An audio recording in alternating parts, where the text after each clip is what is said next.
Good morning. Good morning. Hope you guys are doing well. Thanks for being on this morning. Hope everyone had a good Father's Day weekend. I know I did. My kids pampered and spoiled me probably more than they should have. We're going to jump right into this morning. So over the last couple of weeks, we've been talking about listing specific activities. As we know, this is something we need to focus on immensely in this market, even though our offices are clearly outperforming the market in listings taken units, listings taken volume, sold listings. It's something that we need to improve our skill set on. So last week, we talked about the process of communication and problem solving and how those apply to our listing consultations. And today we're going to talk about we're going to further that discussion, talking about some communication strategies and specifically closing techniques. Now, this is something I think that is really an obstacle for a lot of agents, as a lot of agents are natural salespeople. They're very good at articulating why they're good. They're good at making a connection with their potential clients. All those things, but then as they get towards the end of the meeting or get towards the end of the presentation, they kind of get that deer in the headlights look, and they just stare at their client, expecting their client to be like, oh my gosh, where do I sign? Let's just get the paperwork out and get it done right now. And sometimes we'll even just let the meeting go with the anticipation of, oh, they'll follow up with me when they're ready. And we never have a clear closing technique or a clear closing question or a clear call to action in our meetings. So as you guys know, one of the big things that I really focus on is making sure that for every meeting, every conversation, we have a preset objective. Any listing consultation you go into, your preset objective should always be to walk out of there with paperwork signed, unless you learn something new in that meeting that would make you not want to take that listing. But for the most part, every listing consultation, you should go into it with the anticipation of, I am going to get paperwork signed. Now, part of that is some prep work of anticipating what the normal objections would be. Now, one of the biggest ones is, oh, well, I needed to talk it over with my husband or wife, and they strategically only have one of them in the meeting so they can use that excuse. So just make sure that before you meet with them is find out who are the decision makers, make sure they're both in the room to apply these techniques. So let's, I'm going to share a screen with you here. Hold on one second. And talk a little bit about some strategies here that I think are really important, the things that have helped me in my career. Number one is learning the language of sales, mirror and match. Now, this is something I think a lot of us have heard of before, but I wanted to touch on it for a minute because this is something that really worked against me for the first several years of my career. It's funny that a lot of people, a word they use to describe me is intense. And I tend to be a little intense and bring a lot of energy to the table, and I think it freaks some people out. There's a small percentage of the population that really leans into it and likes it. But for the most part, my intensity can freak some people out if they don't already know me. So something I had to teach myself to do was really slow down, because I'd go into any meeting and really just press on it and be really fast paced and try to get to the point. I didn't like the no nonsense piece of the conversations. And I noticed that I was turning a lot of people off until I learned the mirror and match concept, which was really matching and mirroring the client. So having a better understanding of what is the pacing of the client, what are their filler words, how do they process information, what are the questions they're asking, how do they respond to the questions. And the quickest way I was able to do this is lean on pacing. So I'd really, after the first question or whatever it was, I'd really listen to what was the pacing of their conversation, and I'd slow down and match their pace. I'd also match the level of language that they would use. So if, for example, if they were very educated and were using a lot of bigger words and talking statistics and theories, I would lean into that and come right back out of them with bigger words and that side of it. If they were less educated, I would, for a lack of a better term, I'd dumb down the way I would make my presentation. Is I would use simpler terms, ask better questions, listen to them, let them really process through the information before they could articulate back a response. So mirror and matching, I think, is a critical piece of it. We talked a little bit about rapport last time, that it is our job to really accelerate and establish rapport, not let rapport be established naturally, but we should press that. And then we need to lean on it. So really, after that connection's been made, really lean on that connection. And then a really good way to do that is find those connectivity points. What do we have in, what are the points we have in common? And this is something I find really interesting, is no matter how different you are from your clients, no matter how different your walks of life, there are always points of connectivity, common interests, common vacation spots, common familial status, whatever it is there's always some points of connectivity there. The key is to find them quickly, identify them together, expose them, and then lean on those connectivity points, because once they see that you are them, then everything you say has a little bit more validity for them.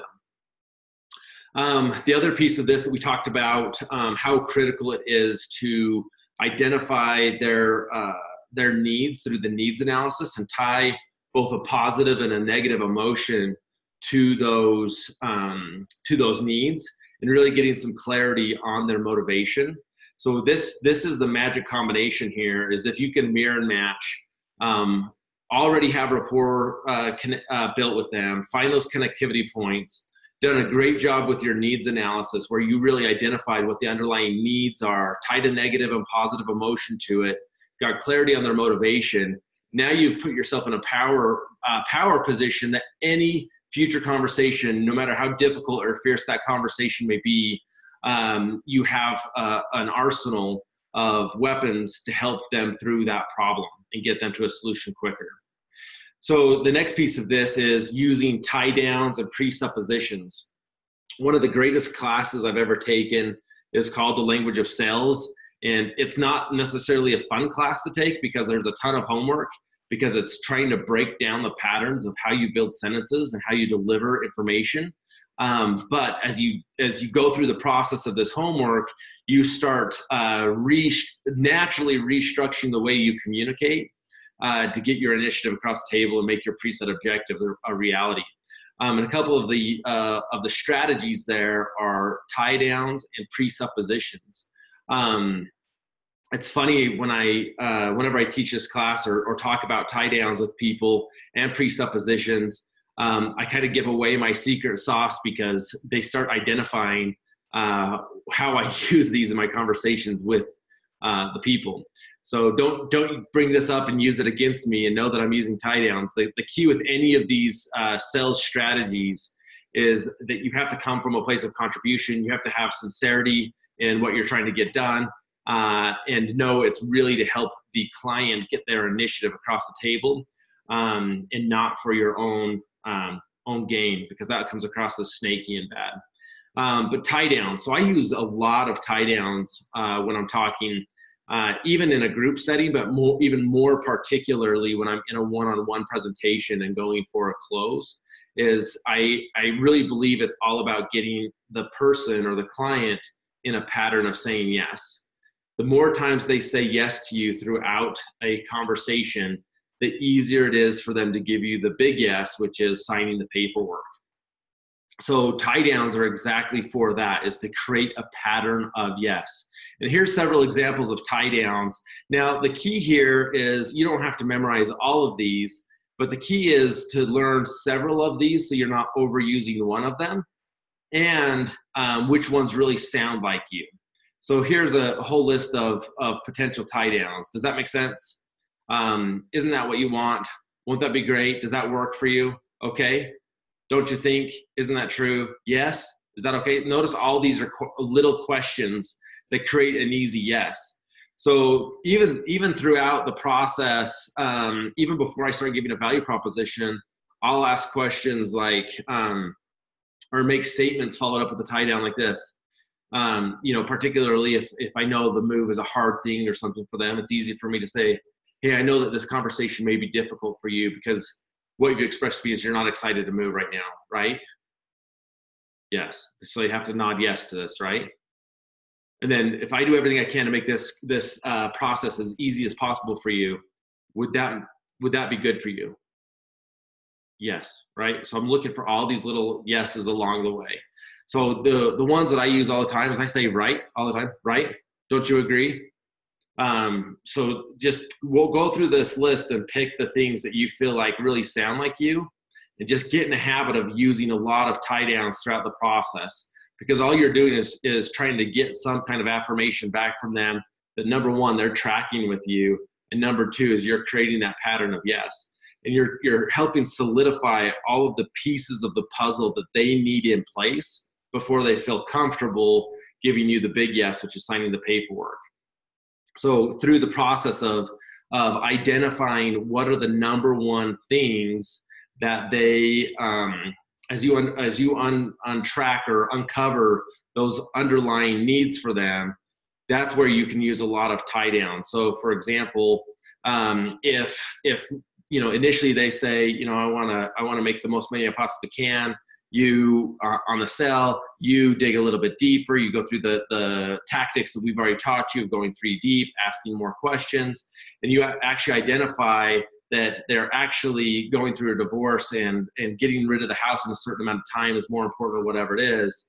Then you can start using some tie downs to start getting some real positive yes and moving forward before you even ask for the paperwork to be signed, with questions like, so basically what I'm hearing you say is it's really important for you guys to have this transaction go smoothly without a lot of disagreement between the two of you and being done by the end of June, right?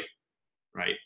Now, if we were able to do that and facilitate that and make that a really easy process for you, it would probably take a lot of pain out of the divorce for both of you. Is that correct? Awesome. Okay, so I'm using a lot of little tie downs like that throughout the process where I'm eliminating pain by them agreeing with me through that whole process. So get in the habit of using tie downs. If you don't already do this, what I would suggest is that you identify 1 or 2 of these today that really are in line with who you are and how you communicate, and then make a commitment that you're going to use a certain number of tie downs today in your conversations. Now, this doesn't only apply when you are in a listing consultation or presentation. I use these with my kids. I use these with my friends. I use these in any type of conversation that I'm trying to create a pattern of yes. So make a goal of how many times you're going to use a tie down today and just mark them down as you're using them. And the key here is not to commit to doing a certain number of them every single day, but identifying when they should be used and noticing when you're using them. And as you cognizantly make an effort to use them, they'll become an automatic pattern, part of your language and in your pattern. But I really love tie downs. Let's jump into presuppositions. Presupposition just sounds smart if you know how to say the word presupposition, right? So the definition of the adverb presupposition is presuppositions assume something is already true. The verb defines the action or state of being. The adverb qualifies the verb. So again, the same thing with these is here's several examples of presuppositions, and generally you're putting these at the beginning of a sentence. Luckily, obviously, remarkably, easily, happily, frankly, fortunately, definitely, simply, certainly, naturally, undoubtedly, surely, supposedly, quickly are examples of presuppositions. A lot of these that I look at these and I would be like, supposedly, or some of these I would very rarely, if ever, use. And I want to get really good at using the ones that I would use on a regular basis. So I use luckily, obviously, all the time. Certainly, I use all of the time. Surely, I use all of the time. So the way with the presupposition works is it almost is really in alignment with the assumptive close, because all you're doing is making a statement that by placing a presupposition in front of that statement, it almost makes it a truth for them, and it makes it easy for them to nod and agree. So for example here, you could just have gone through the whole process of a needs analysis, identified their needs in a listing presentation, and then you could say, well, now we've identified the most important things to you through the process of selling your home is to make sure that we make the transition or the sale as smooth as possible, make sure our communication is on point. And then I use some kind of tie down. Wouldn't you agree?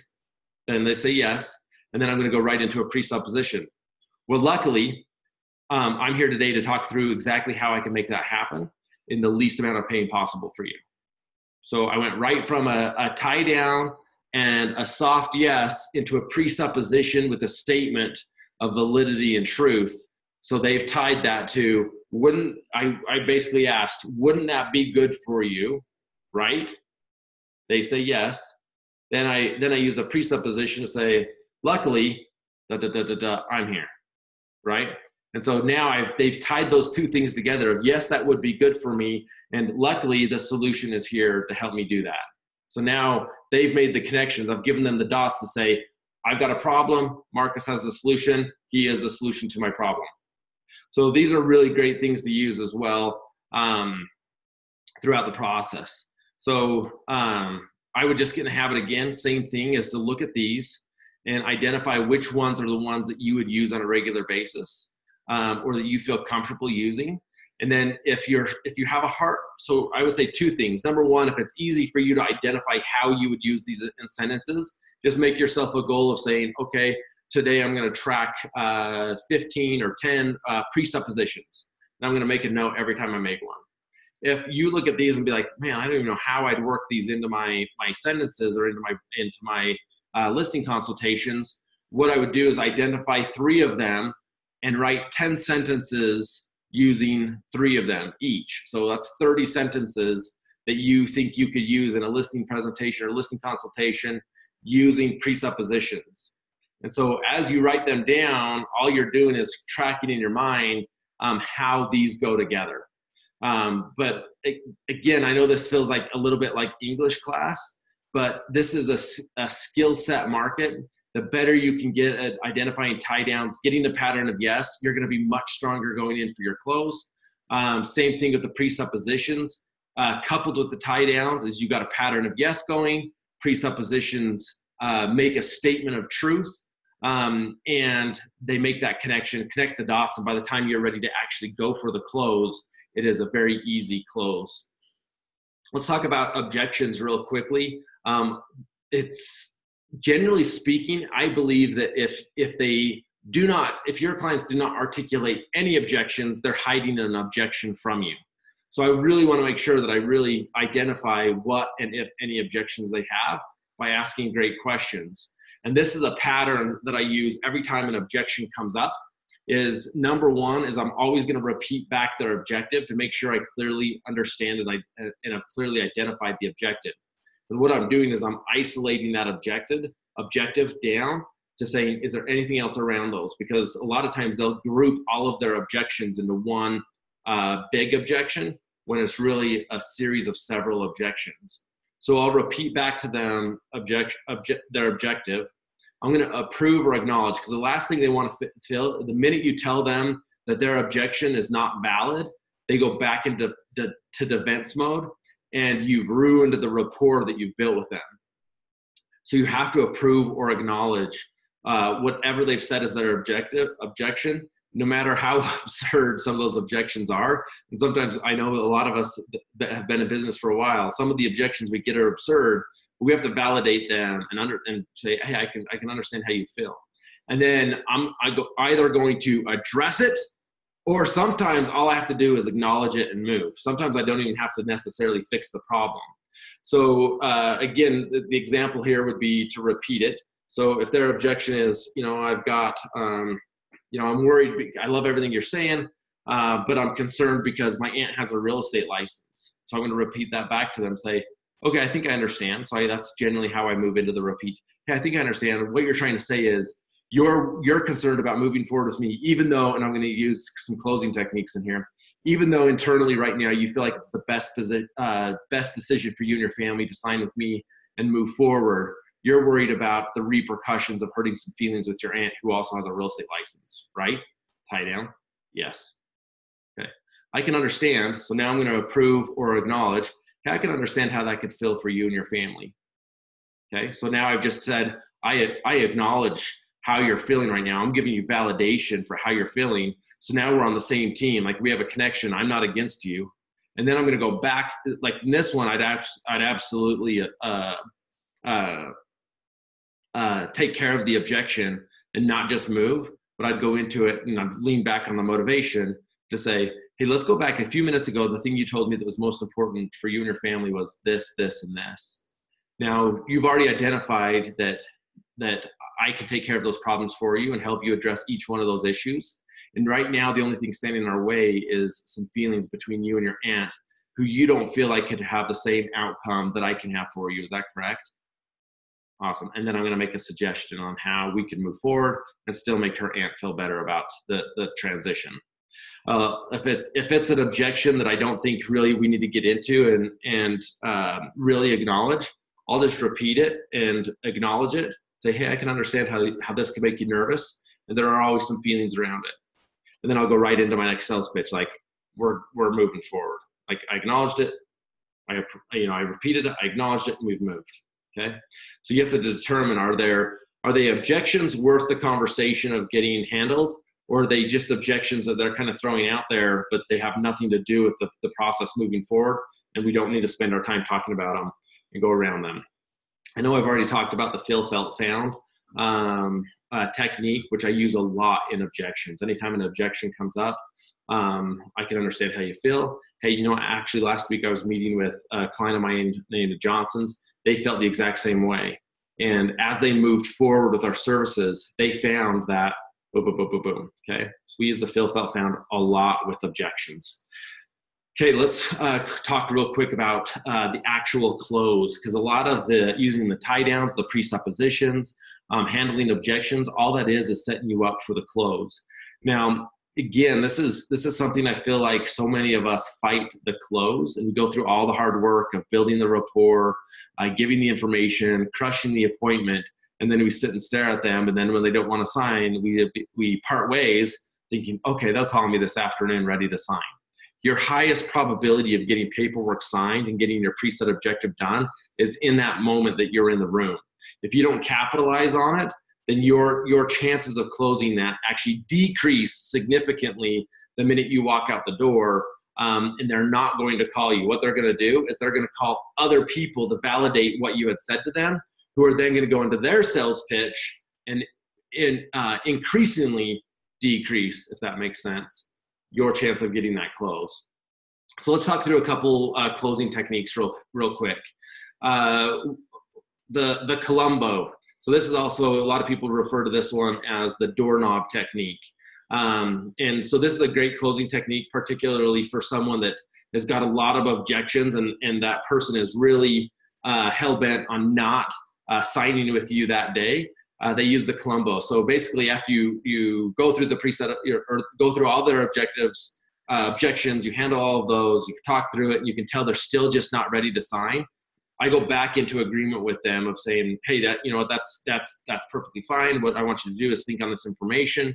And then I get up, start gathering my things like I'm going to go. And as we're walking down the hall or before we stand up to go, I'll do actually one more thing before we go, or before we end our talk today. I come back to one more thing that I find is really like the punch home, the home run hit of like, hey, don't forget about this. Okay. And that's the reason they call it the Columbo is if any of you have ever watched the old show Columbo, that was kind of his famous move at the very end of every TV show. Columbo was a TV show. At the end of the show, he looked like he'd about to start to lose the case until all of a sudden he was like, oh, just one more thing. And then he'd really ask a question or bring up a point that really brought it home. So the Columbo is a way for me to have them really put their defenses down because they think they won, they think the conversation's over, and then I can come back and be, hey, just one more thing. Boom, boom, boom, boom, right? Whether it's, hey, just one more thing, we came prepared to go to work today, and generally speaking, we can generate the buyer within the first 48 hours of putting the home on the market. we actually came prepared today to knock all the doors. We'd really like to get that done. Are you sure you're not ready to move forward? Right? So something like that would be the Columbo. The assumptive close is probably my favorite close in most instances, because I don't like to feel like a hard salesman. I'm perfectly prepared to be a hard salesman if I need to be, but I really like the assumptive close, and I use this a lot throughout the process. And generally, if I do a great job with the assumptive close, going for the signature on paperwork is super easy. They're ready to go. So the assumptive close is using statements like this throughout the process, where I'll say, the first thing we're going to do as we get this process started, or the first thing we're going to do right after you sign paperwork today is, okay? So I'm watching their body language as I say things like that, that if they're leaning into the conversation like, oh, awesome, he's going to do this right after we sign paperwork today. If I say that several times throughout the process of, hey, as you become one of our clients, you actually join our tribe too, and you get a lot of other things that go along with it. There's a lot of little assumptive closes like that it's just, I'm acting in my mind as if it's already done. And now it's harder for them to tell me it's not done than for them to sign the paperwork, okay? So we use a lot of assumptive closes throughout the process. Takeaway close is actually, everyone wants to feel like they're getting a great deal. And the takeaway close is not only do they want to feel like they're getting a good deal, they also never want to feel like they lost out on a good deal. So we use the takeaway close. In fact, this is the number one way we've combated agents that are willing to reduce their commissions, because we're not willing to reduce our commissions. So one of the things that we've done is we've created an administrative fee of $495. But it's something that we can actually just take away and reduce for them to feel like they're getting a great deal on it. So for example, the takeaway close is if we're going through the process and they're like, this person down the street said they do it for 5%. We go through the process of helping them understand that if we were willing to reduce our commissions, we'd also have to be willing to reduce the level of services we provide. We're not willing to do that. However, one of the things that we're willing to do today, if you're ready to move forward today, is we'd actually reduce or cover the $495 administrative fee, but only if you're willing to move forward today. So it's a takeaway that if they don't do it now, they're going to miss out on that savings. So that's an example of a takeaway close. The hard close, this is one that most people have fear around. But realistically, if you do a great job with your tie downs and presuppositions, the hard close is very easy and very direct. Nothing kills confidence in you if you've done a great job of really articulating your value, really showing them how powerful of an agent you are. And then if you hem and haw around the ask of like, I guess now what I'd like to ask you to do is sign the paperwork. It's just as a really weak ask, and that kills all the confidence that you've built over the previous 30 minutes with them. So the hard close is it's got to sound more of like a soft command of how you're asking them to move forward. So an example of the hard close would be going through the process and saying, and now all we need to do is sign the paperwork. So you slide it across with the emphasis on sign the paperwork. That is the command, and it's just like, boom, sign the paperwork. And then you sit and be quiet and watch their body language and how they react to it. And generally speaking, is they'll lean right into the paperwork and sign if you've done a great job with the presentation. So hard close doesn't mean be like demanding, be like lock them in a room. It's just very clearly move forward with the command of now it's time to sign the paperwork. Okay. A leading close also is a great way to lead into the hard close. Is you go for you've already done a great job of creating a pattern of yes, and now you ask two questions that have obvious yeses behind them, and then you go to the final close yes. So a great example of this would be something like, I'm kind of shooting from the hip, as you can tell today on my examples, but a great example of this today would be like, awesome, I'm glad we're in agreement upon what is most important through this transaction. And what you've told me is what's most important for you is to net the most money, right? In the least amount of time, correct? So obvious yes, obvious yes. Then the last thing to do to move forward for us to make this happen is sign the paperwork, and we're going to immediately go to work for you today. So here you are, sign the paperwork. And then it's an obvious yes, final close, yes, okay? So I've got pattern, yes, little nods through the whole thing. Very direct question, yes. Very direct question, yes. Now I go in for the close of the command, sign the paperwork, okay? The key to remember here is when people say no, that does not mean no. I know that sounds horrible because some people say that no means yes, and that's not, no does not mean yes either. All no means is you didn't do a good enough job of uncovering their motivations and providing solutions for them. So when I go for a close, so a great example of this is if I say, all that's left is to sign the paperwork, and I slide the paperwork across the table, and their body language is they lean back away from it. What I'll do is I'll retract the paperwork. I'm going to pull it back and mirror and match their reaction of like, whoa, you don't want to sign? I don't want to sign either. And then I'm going to go back to circle all the way back to the needs analysis. So I'm going to jump the whole closing, pull way out of the whole closing technique, back into the needs analysis, retouch on the needs analysis, uncover what else I need to, and then go back through the process to the close. If they're not ready to close again, back to the needs analysis, okay? I'm gonna go through that process as many times as I need to until they're ready to move forward. So the big takeaways from today is think about the language of sales. What is the pattern of your sentences? To be honest with you, a lot of times people that are not naturally good salesmen can learn this technique easier because they know it's a skill they have to increase. Naturally good salespeople that have learned just to kind of connect with people, and it's become natural for them where they've kind of winged it through their whole world and succeeded at winging it. It can tend to be a little bit harder for them to break the pattern and actually build some structure and be purposeful about their language of sales. But it is critical for you to break this down and become better at it, no matter what you're selling, whether it's you or leadership or whatever it is. We need to get better at the skill set.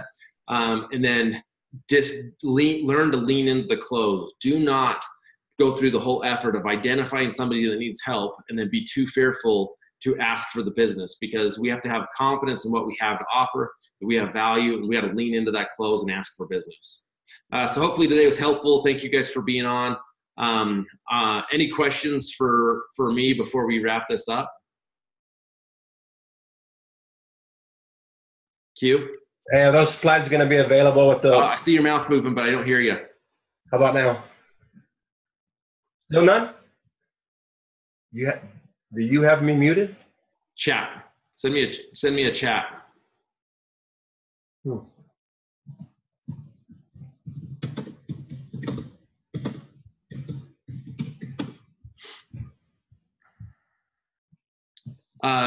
want the slides?